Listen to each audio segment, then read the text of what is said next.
So the recording has started. So this is what we're going to do today. Okay, fine. So I'm going to kind of take you through a couple of steps. So first, I'm going to introduce myself, which I did. And then I'm going to kind of play a video of why studying literature is actually worthwhile. Why is it important? Why does it make sense to study literature at an IB school, at the UWC, and also later on, in the sense, why is it something which we can kind of use as a way to learn about this world for the rest of our lives. So that's going to be the first part, right? And then I'll kind of say something specific about maybe the class which I'm going to teach, right?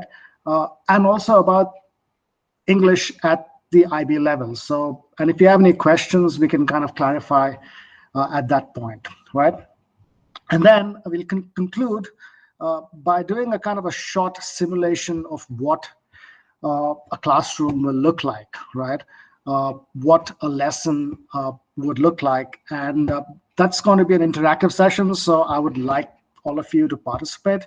And it's about having fun. So I'll kind of show you something, and then we can kind of talk about it, right? Okay, and that'll kind of give you an idea of how, a class at this level takes place, right? So I'm going to kind of start with the little video, and this is me. I recorded myself, right? And it's about, say, 5 minutes, right? And it kind of tells you why literature is important, right? And why is it an important subject to kind of study. So I'm going to present now, okay?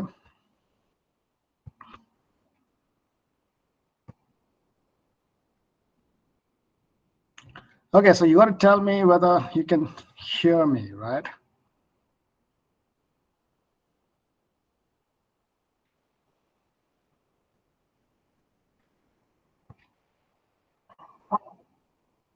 Everybody hears that?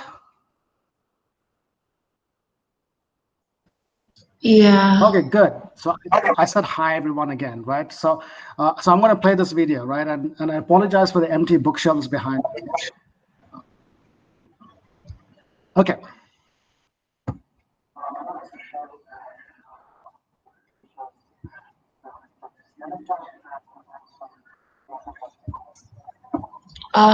It's not as loud. It's not loud? Yeah. Okay, how, let me see if I can make it louder.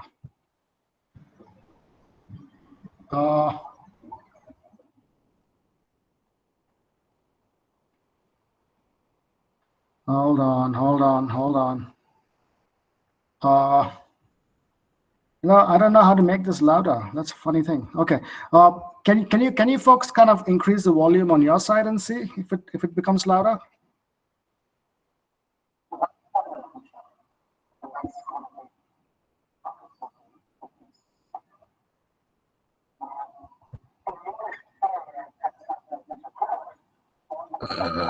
It's like,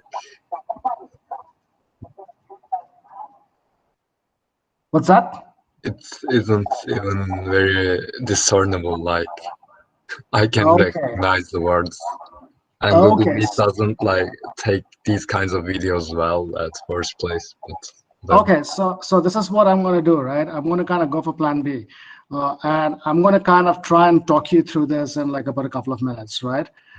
So let's do plan B. I'm going to stop presenting for the moment, and let's just talk through this, right? This is exactly what happened yesterday.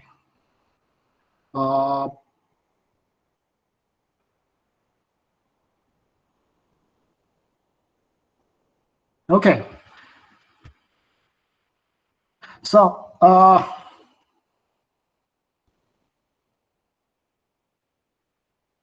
good. Okay, so I'm back, right? Everybody can hear me now clearly? Yes? Yes, we can. Okay, good. Okay, so all of you come with a certain idea of what literature is, or why we study literature, or why we read literature, and this is what I thought attracted me to study literature and do a PhD in literature and try and kind of be with books for many years, right? So I thought the first place to start would be to kind of ask what is literature itself, right? And so literature, or as we all know it in its different forms, the novel, short story, poetry, plays, creative nonfiction, etc., is a unique way to understand, describe, represent, intervene, and change the world that we live in. Writers often try to capture the complex nature of human and non-human lives to their stories, to imagine new worlds and new possibilities. So literature, like the sciences or the social sciences, can be thought of as another way to grasp the complex nature of the world we live in. So in the simplest formulation, but really not so simple because it's much more complicated than that, literature can be thought of as a unique kind of knowledge about the world. Literary works, which basically are novels and poems and short stories and plays, etc., try to represent our world through language, through affect, and affect basically means emotions, feelings, and moods in the writing and in readers. Now, they also do this through figurative language because somehow literature, or should I say the writers, have always known that language is ambiguous. Words have multiple meanings, and the written or spoken word have different effects on readers over time and in different locations. Now, this may not be how you approach literature before, but maybe this is how you approach literature as a special kind of knowledge about the world. So at an extremely broad level, okay, I would say that studying literature or doing literary criticism is a way to make judgments about the value of particular works and literature as a whole. So to make this judgment, we interpret, compare different works, engage in informed analysis, and make claims about aesthetic merit and formal qualities. We also argue about the work's cultural and historical importance. More specifically, when we study literature, we deep dive into texts, their language, and their context to understand, learn from, empathize, and find pleasure in a unique kind of knowledge. And this knowledge is valuable. It is kind of valuable to understand who we are, but also our place in the world. So we spend a lot of time with language, learn, interpret, and read closely because we want to know how something is said, and why is it said the way it is, and what effect and affect it has on us as readers.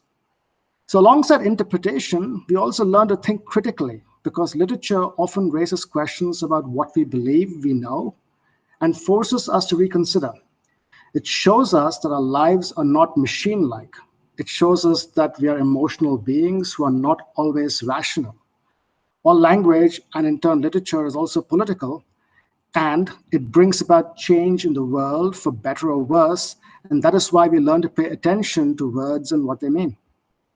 Literature is essential to understand the self. By reading books written in the past and experiencing literature from different cultures, we not only learn about other belief systems and value systems, but also learn about who we are. It is only by engaging with language and literature from other times and different locations, I believe, that we can reflect on and help create diverse identities within us and develop intercultural respect.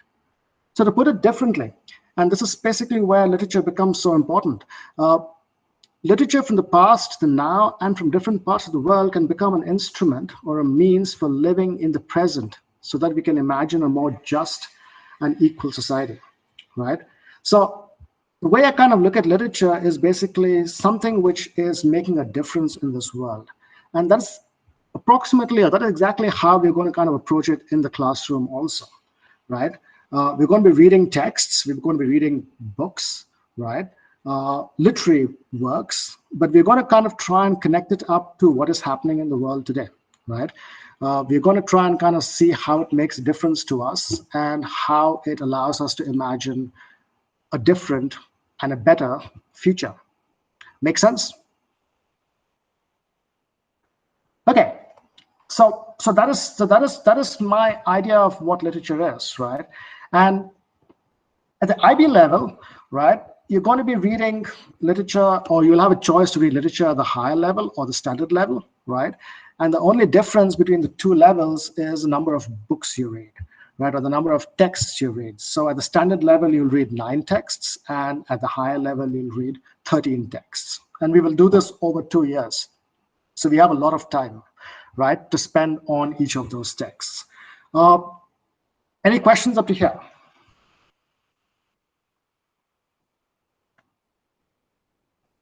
I have one question. Yeah, sure. Slowly, yeah. Yeah. My question is, if English is not my native language, will Uh-huh. it be so hard for me to study English literature? So it all, I think it depends, right? I mean, if it is not impossible, right? Okay, Yeah. but it all depends on what level your English is as a second language, right? And did you kind of give the test which was yesterday morning? Yeah, but we don't have the answers. Right. So I think we'll kind of I'm going to be looking at some of those tests. Other English teachers are going to be looking at some of those texts, and once we know where you stand, then we can advise you on that, right? But personally, I don't think it's a problem because yes, studying literature is about studying language, but it's also about studying ideas, right? Okay, so it's not just about studying.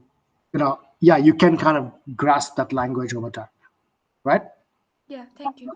Yep. Any more questions? So, any more questions more generally about IB English and in connection to what I explained to you English or studying English is all about? Nope. Okay. So the other thing which is interesting is that a lot of times teachers design their courses with some kind of an inherent logic in it, right? So you don't read 9 random books, so you don't read 13 random books. Out of the 9 books and 13 books, you will read 4 in English, and the other 4 would be actually in English, but would be translated from other languages. So you are reading literature from different parts of the world, right? So a lot of times courses are designed with some kind of organic plan, right? So for example, I design my courses based on themes, right? So for example, we could be kind of looking at a theme like, say, immigration and migration for, say, one whole semester, right? One whole 5-month class, right? 5 months of class. Or another idea I've had for this upcoming class is to look at, say, the theme of utopias and dystopias. So we'll be kind of reading and maybe kind of seeing things to do with science fiction, things to do with how writers imagine the future of this world, how writers imagine it positively and negatively, right? So that's what I mean by organizing courses thematically, right? But different instructors and different teachers do it differently, right? But I normally like to organize my courses thematically so that we have an overarching controlling narrative, which controls what we do throughout the semester. Also, that means that all of you can produce a work, all of you can kind of produce a project kind of work, which is connected very directly to what is happening in the world,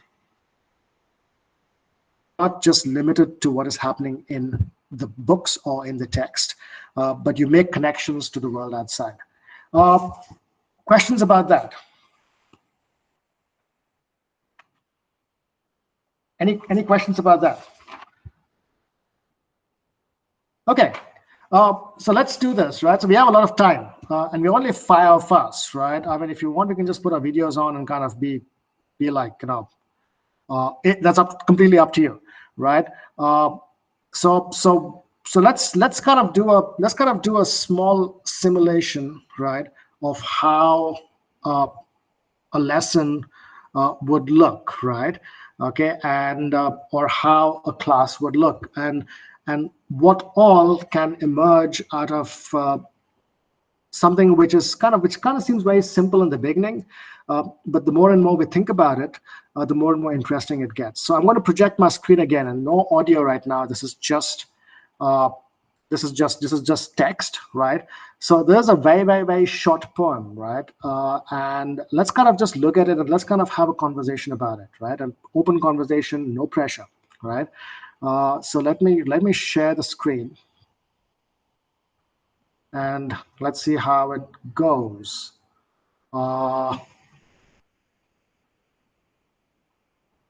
Present now.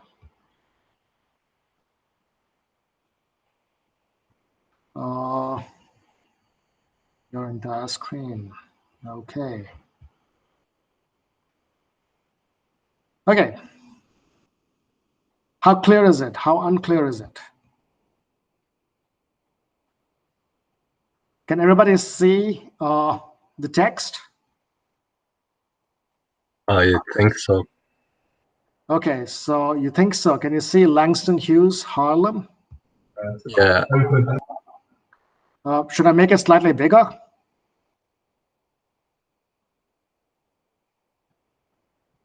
Is that better?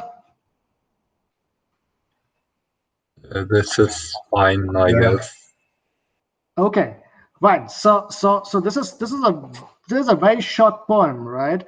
Okay, it's called It's by Langston Hughes, and it's called Harlem, and written in 1951. Right. I'm not going to give you any other information right now. So let me read the poem, right? And I just want you to kind of respond, right? Just react, right? What do you think? Okay. So this is how the poem goes. What happens to a dream deferred?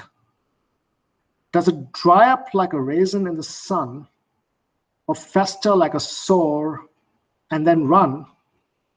Does it stink like rotten meat, or crust and sugar over like a syrupy sweet? Maybe it just sags like a heavy load, or does it explode? It's not a very complicated poem. It's a fairly simple poem, right? Any immediate reactions? I can give you a quick definition of the word deferred. Deferred basically means to postpone or to delay or to put off, right? What happens to a dream deferred?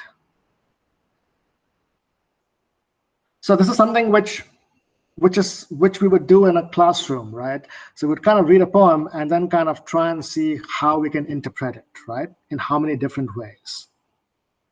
Anybody? Any reactions?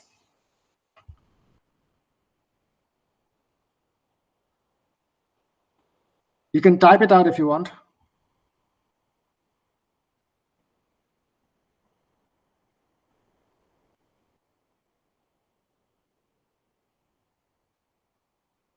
No? Okay, so let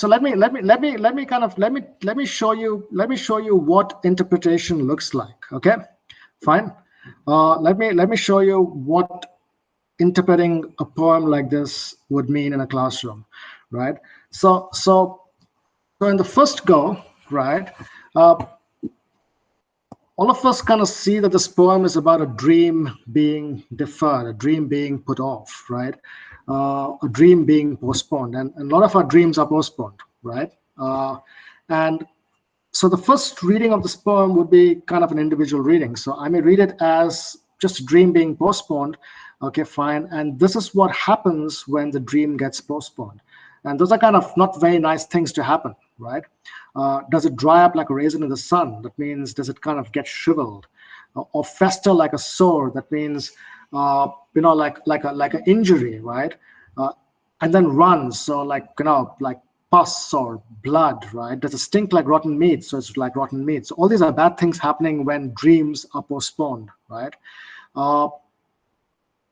So that's the first reading. But then if you kind of go a little deeper, right, and start asking who Langston Hughes is and where is this poem set, right, then we kind of start getting a different meaning of this poem, right?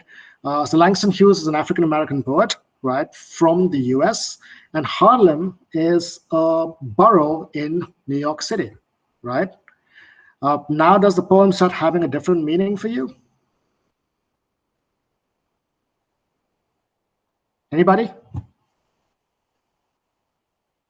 I mean, there's a conversation, so you can say whatever you want to say.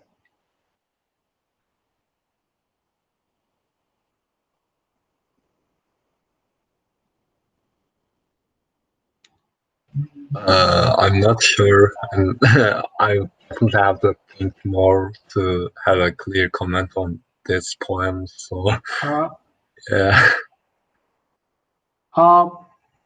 I mean, anything. What do these words kind of? What do these words kind of? What do they produce in your mind? I mean, when you see these words on the page, what comes to your mind?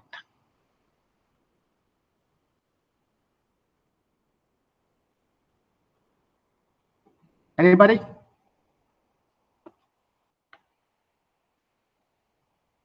I think the first thing that I can notice is that it's not a happy.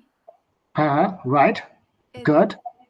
It's kind of sad, and yeah, it's just full of feelings. Right, it's full of feelings. I mean, that is perfect, and in the sense the feelings are basically kind of very painful, right? Yeah. Yeah, the feelings are very painful, and the question is this: whose dreams do you think Langston Hughes is talking about?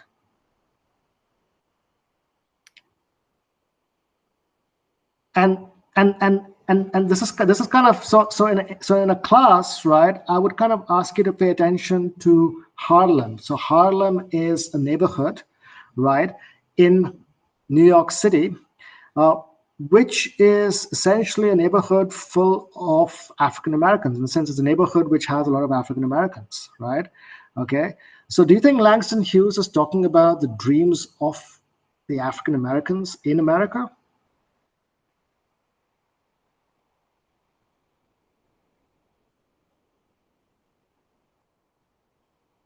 And he's saying that what happens to a dream deferred. How many of you have heard about the American dream?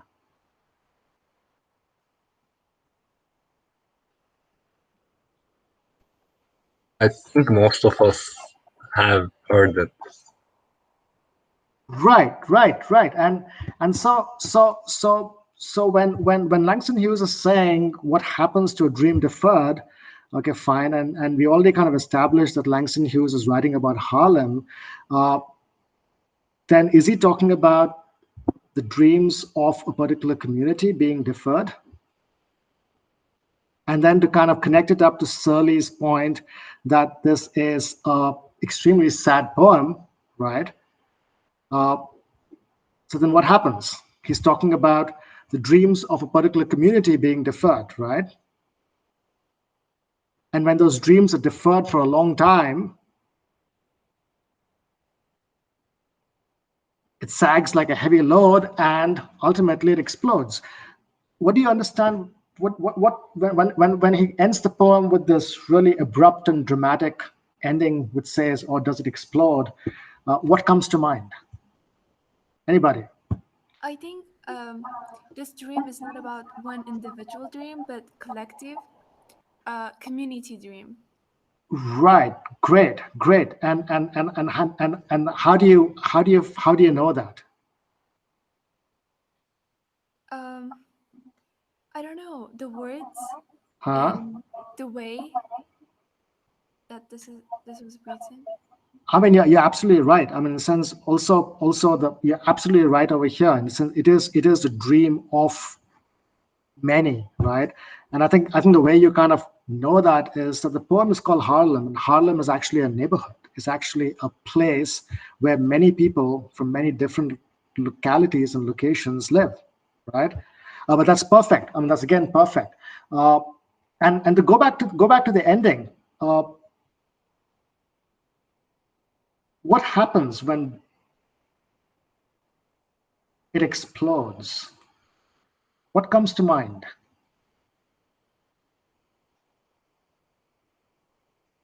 And can any of you kind of connect this up to things happening in the world today? I personally think that's when a dream is postponed too long, and by exploding, it means like creating a huge and dramatic movement in the world. Right, right, and so in a classroom, we would also kind of wonder, in the sense, this poem written by Langston Hughes in 1951 called Harlem, right? Does it have anything to do with the world as we know it today? Does it have anything to do with, say, I don't know, I mean, something like Black Lives Matter, for example, right? Or does it have anything to do with, say, race?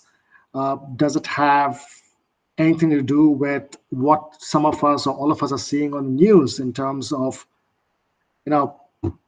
things like riots happening in the United States?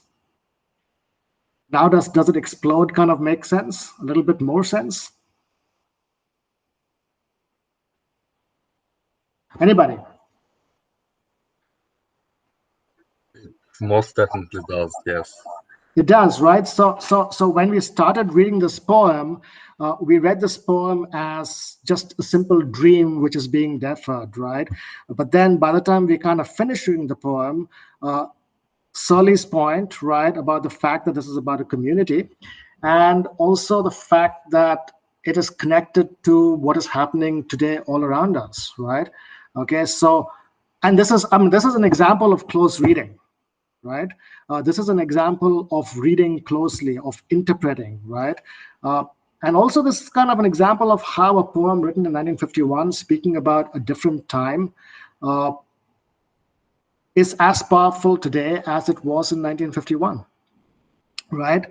And that is what I told you in the beginning, right? In the sense how powerful literature can be. So I mean, this is just a very small example, right? There are a lot of interesting things going on in this poem, right? And we can go on and on, right? We can kind of do more analysis. So just one last question, but I think this is like really fun. When I read this poem, does anybody kind of get like a kind of a S sound, ESS, right? So kind of a sound. I want to read it again, right? What happens to a dream deferred? Does it dry up like a raisin in the sun, or fester like a sore and then run? Does it stink like rotten meat, or crust like sugar over like a syrupy sweet? Maybe it just sags like a heavy load. Did you see the S sound? Did you kind of get a S sound in this? I mean, I'm just trying to kind of point you to kind of, another kind of analysis which we do in a literary class, which is to do with a formal analysis to guard the language. So there are different ways to interpret this. One way to interpret it is that maybe this poem is kind of, whispering something beneath itself, right? It is telling you that there's a hidden layer of meaning below it, which all of you actually figured out about the sadness, the community which the poem is talking about, right? But that's a formal way to kind of look at how sounds and words in a poem actually make a difference to how we read and how we actually kind of engage with it. Again, this is just a small example, right? In the sense, a poem like this could kind of lead to a lot of research. For example, you could be researching, say, okay, fine. This could kind of lead you to finding out that there were a lot of writers writing in Harlem in the 1920s, 30s, and 40s, right? So that could become a research project, right? So there are like infinite ways in which a small little poem like this, which is not very complicated, right, at the first instance, can kind of be like really rich in terms of analysis. One last point. How many of you have heard about Martin Luther King Jr.'s speech, "I Have a Dream"? Anybody? I heard. You have, right? Okay, so it's funny, right? Because Martin Luther King actually read Langston Hughes' poem, Harlem, right? And picked up the dream theme from there, right? Okay. So this is basically one way to kind of show how different texts are related to each other, right? Okay, makes sense? I don't know. No, so I think I was just kind of, I think this poem, it's the poem was just a way to show you that it's a very rich practice, right? To actually kind of read into a poem or read into a book or a novel or a story, and kind of extract meaning out of it and see how it connects to the world, right? All around us. Make sense? Okay. So questions. I mean, it's like any questions in general about what we have spoken about the course itself.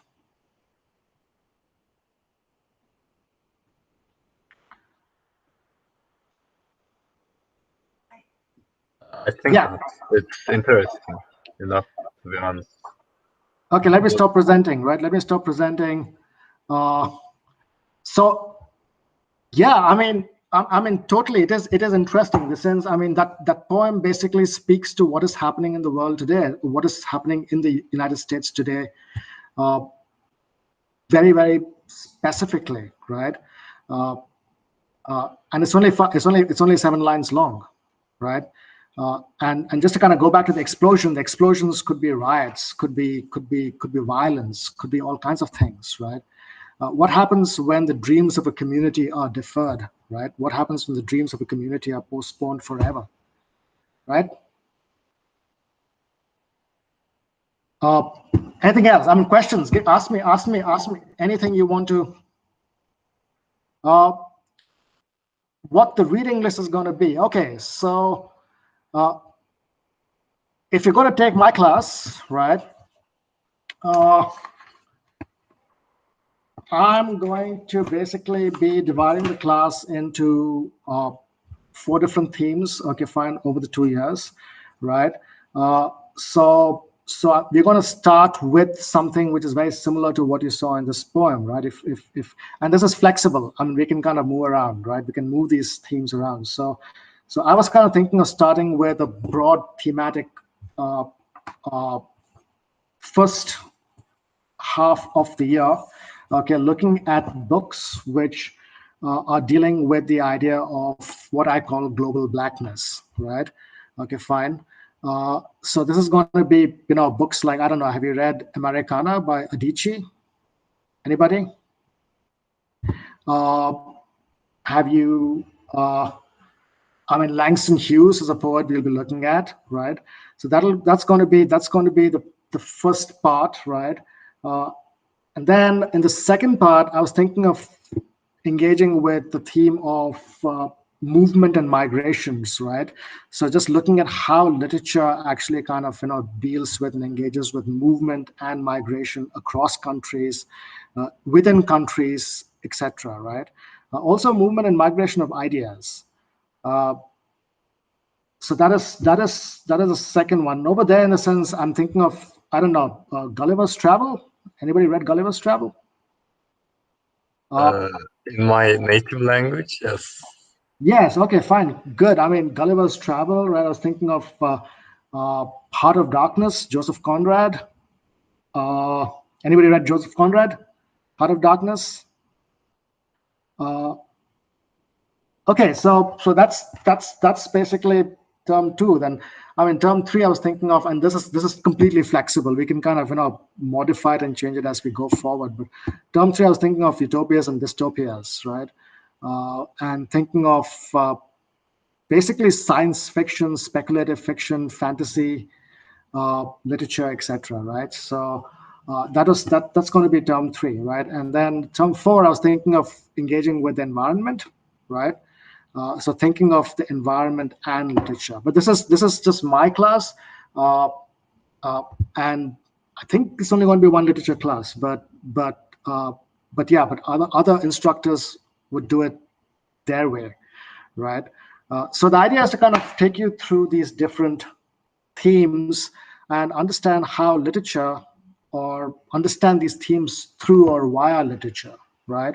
which, like I said in the beginning, is a special and unique kind of knowledge about the world.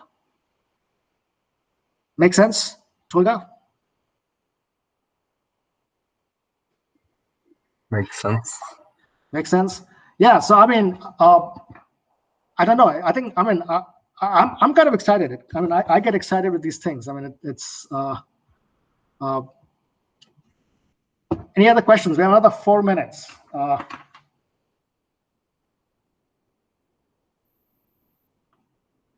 was going to ask if we could somehow manage to research and have lessons on the topic of like what I consider to be modern literature, like web novels and ebooks, and the difference between the published books and them. Because some are like not like totally books, but just released chapter by chapter. Okay. Where the reader can see the progress of the writer and the difference in between. I mean, so can you give me an example of a book like this? I mean, there are actually a lot on the internet, but it's mostly dominated by like Chinese writers, and when they are translated into English, it kind of gets a bit strange, and they're mostly fantasy content. Yeah, I mean, totally. I mean, it's like, I think if you want to do a serial novel, I mean, are they like a serial novel, right? The sense, are they like works which are written on the go, right? In short pieces. Yeah, it's in short pieces, but it's one huge story. For example, one chapter is about 5,000 words, something like that. They are released weekly, perhaps daily, perhaps 3 per week. I don't know. I mean, I would totally dig looking at a serial novel written in today's world, right? I don't know how we'll include it, but we could totally include it in utopias and dystopias, right? Yeah, but the thing is, they like go up to 1,500 chapters, and at that point you're right. So I don't. Right. So I will not suggest that you read that much, right? Ever. Right. Okay. It's addictive though. Yeah, but I think as a concept, I think it's totally fascinating, right? I think that's as a concept, if you kind of go back in history, and if you kind of look at the 19th century, and if you look at the idea of how the novel actually kind of became the novel, it actually became the novel through serialized short fiction, right? So instead of the internet, they published it in magazines, right? Okay.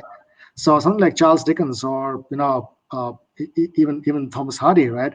They were publishing serial stories, right?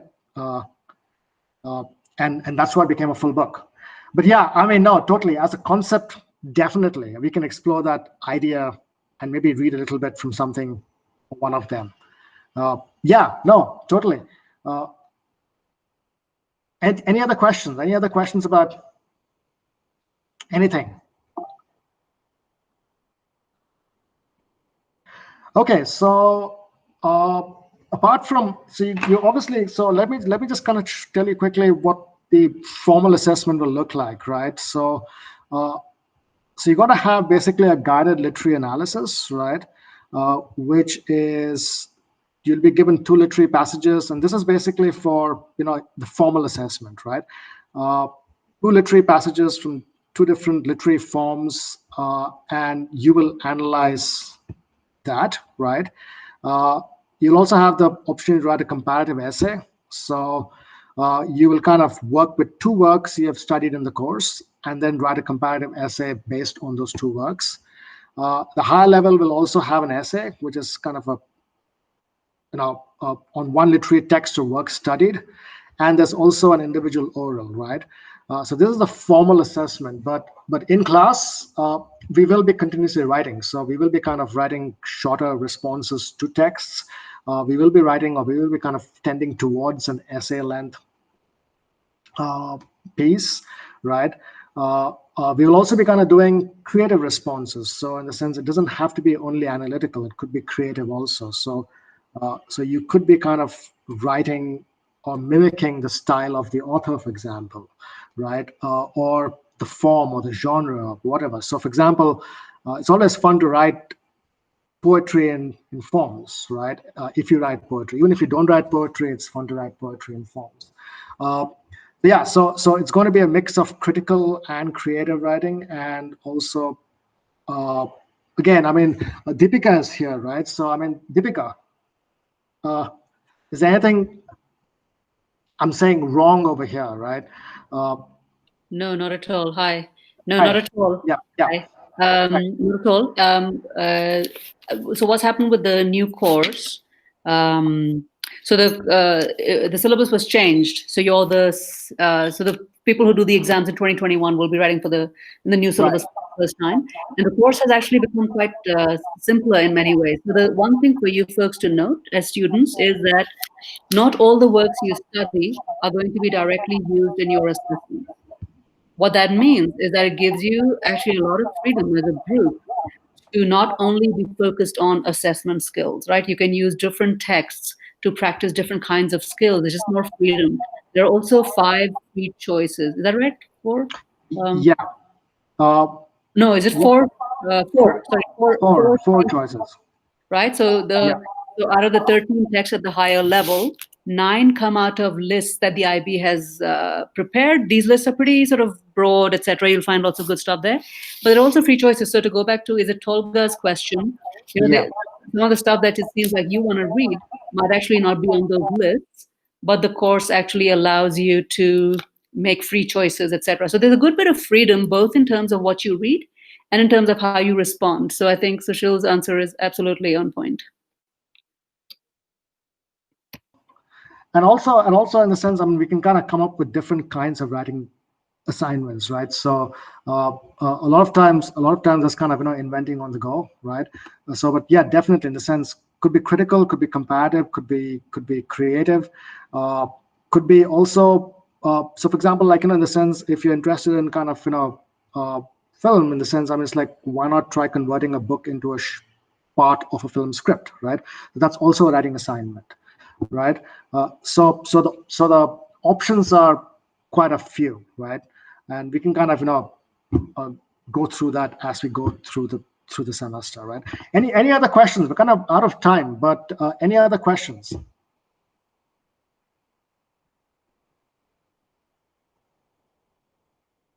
If there's no other, I mean, again, it's like, ask me anything you want. I mean, if you want, you can email me after this session, get in touch with me. We can have another conversation. But yeah, I mean, if you have any questions, ask me. And if there are no more questions, yeah, Shirley. Yeah, I just want to say thank you. Oh yeah, thank you. Right, and also thank you for kind of working with the poem with me, right? And let's stop over here. Agreed? Okay, let's stop and get in touch if you have any more questions for me, okay? Okay, see you later. So Thank nice you. to meet you. Thank you.